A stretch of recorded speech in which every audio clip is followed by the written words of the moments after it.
Heat recovery from the waste और को generation की हम बात करने वाले हैं। ये चैप्टर नंबर 8 है। तो मतलब जो बुक का नाम है उसका नाम है एनर्जी कंजर्वेशन का चैप्टर नंबर 8 हम देखने वाले हैं।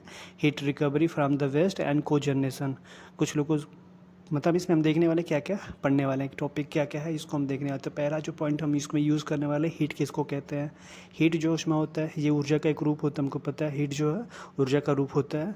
अब हीट जो है इसमें दो कंडीशन जनरली हम देख सकते हैं। सामान्य हीट तो हम सबको पता है, अगर हीट ज़्यादा बढ़ जाए मतलब नॉर्मल हीट से ज़्यादा हीट हो जाए तो सबको दिक्कत हो सकती है, चाहे मशीन हो या इंसान हो या अन्य कोई चीज़ हो, सबको अगर हीट ज़्यादा हो जाए तो दिक्कत होने लगती है।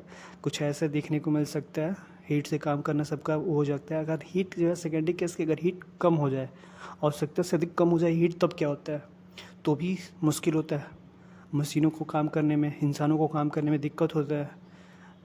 अब हम बात करने वाले वेस्ट, अपशिष्ट या जिसे कचरा कहते हैं। अपशिष्ट जो है एक सामग्री जिसका हम वो सामग्री जिसका हम प्राथमिक उपभोग या उपयोग करके बाकी जो शेष बची सामग्री का जो हम मतलब विशेष रूप से उसका हम दोषपूर्ण तरीके से मत या वंशहानि होने के कारण मतलब जो शेष बच जाता है उसको में कुछ दोष होता है या हमारे लिए यूजलेस होता है, ठीक है, तो उसको हम प्रयोग नहीं कर पाते, तो हम उसको वेस्ट के तौर पे जानते हैं। अब टाइप ऑफ वेस्ट की बात करते हैं तो ये हमको जनरली 3 टाइप के देखने को मिलते हैं।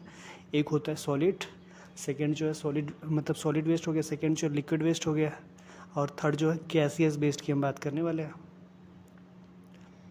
अब हम एक एक करके देखने वाले हैं। सॉलिड वेस्ट क्या होता है, तो हम सॉलिड वेस्ट की बात करते हैं। तो सॉलिड वेस्ट मतलब ऐसा वेस्ट जो सॉलिड के तौर पे देखने को मिलता है, जैसे कोयले की राख हो गया, फलों के छिलके हो गए, पेपर्स हो गए आदि, बहुत सारी से जो हमको सॉलिड के रूप में देखने को मिलता है, सॉलिड वेस्ट की कैटेगरी में आते हैं। अब बात करते हैं लिक्विड वेस्ट की। तो लिक्विड वेस्ट मतलब कीचड़ का पानी जो होता है ये लिक्विड वेस्ट के तौर पर होता है। कीचड़ का पानी हो गया लिक्विड वेस्ट, नाली का पानी हो गया लिक्विड वेस्ट, और बहुत सारे इसे हमको देखने को मिलते हैं जो लिक्विड के तौर पे होते हैं, हमारे काम के नहीं होते, तो लिक्विड वेस्ट हो गया। अब हम बात करते हैं गैसियस वेस्ट। तो इसमें बायोगैस सबसे फेमस चीज़ है जो वेस्ट के तौर पे दिखाई देता है हमारे अगल बगल, बायोगैस।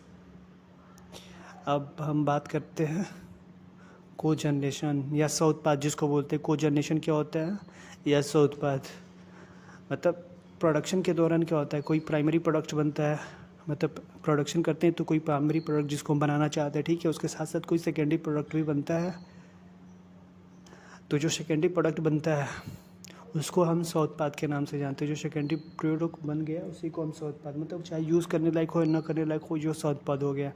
अगर अब हम देखते हैं इसमें को जनरेशन के टाइप ऑफ को जनरेशन, तो एक होता है सब प्रोडक्ट को जनरेशन, एक अल्टर प्रोडक्ट जो को जनरेशन होता है, दूसरा जो है अल्टर प्रोडक्ट को जनरेशन हो गया।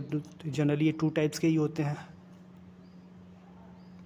अब हम देखते हैं सब प्रोडक्ट जो होता है मतलब सब प्रोडक्ट जिसको बोलते हैं, तो खाद जो होता है मेथेन गैस के साथ बनता है फैक्ट्री में, तो ये दोनों क्या आते हैं स्व उत्पाद हो गए, मतलब को जनरेशन मतलब को प्रोडक्ट हो गया, या इसको हम बोल सकते हैं। सेकेंड जो अल्टर की बात करते हैं तो किसी चीज़ के प्रोडक्शन के साथ साथ किसी अन्य चीज़ का बनना, किसी दूसरी चीज़ का भी प्रोडक्शन हो जाता है, तो इसे अल्टर प्रोडक्ट के नाम से जानते हैं। Alter product